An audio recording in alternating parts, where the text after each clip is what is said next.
बात दरअसल तब की है जब प्रथम विश्व युद्ध हो रहा था।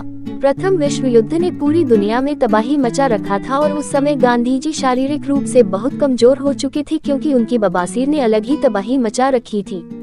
जब प्रथम विश्व युद्ध समाप्त हुआ तब तक गांधी जी का बवासीर हालात से बाहर हो गई थी। तब गांधी जी ने डॉक्टर से दिखाने का फैसला किया।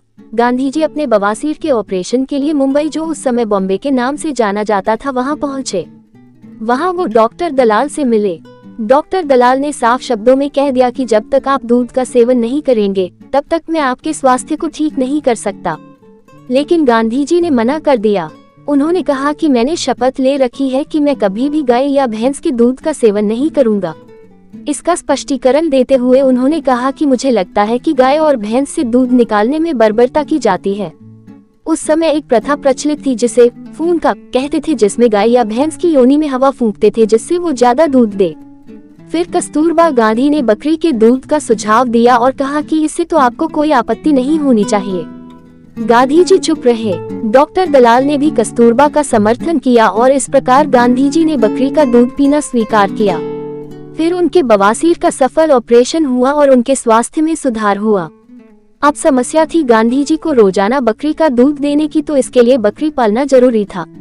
फिर गांधी जी के लिए बकरी लाई गई।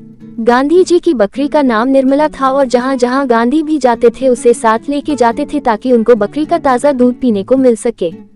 कहा यह भी जाता है कि गांधी जी की बकरी काजू और बादाम खाती थी और उसके मेंटेनेंस का खर्चा इतना ज्यादा था कि एक बार सरोजिनी नायडू ने कहा था कि गांधी जी की बकरी देश के लिए बहुत महंगी पड़ रही है। दरअसल गांधी जी के पास 2 बकरियां थी, एक काली और एक सफेद। 2 बकरी को पालने का एक कारण ये भी हो सकता है कि गांधी जी रंग भेद को नहीं मानते थे। लेकिन अब काली वाली बकरी का नाम निर्मला था या सफेद वाली का, ये मुझे नहीं मालूम। गांधी जी गोलमेज सम्मेलन में भी अपने साथ बकरी लेकर गए थे, तो विंस्टन चर्चिल ने गांधी जी के वेशभूषा और साथ में बकरी को देखकर कहा था कि ये कौन है, नंगा फकीर। बाद में लोगों ने बताया कि यही गांधी जी हैं।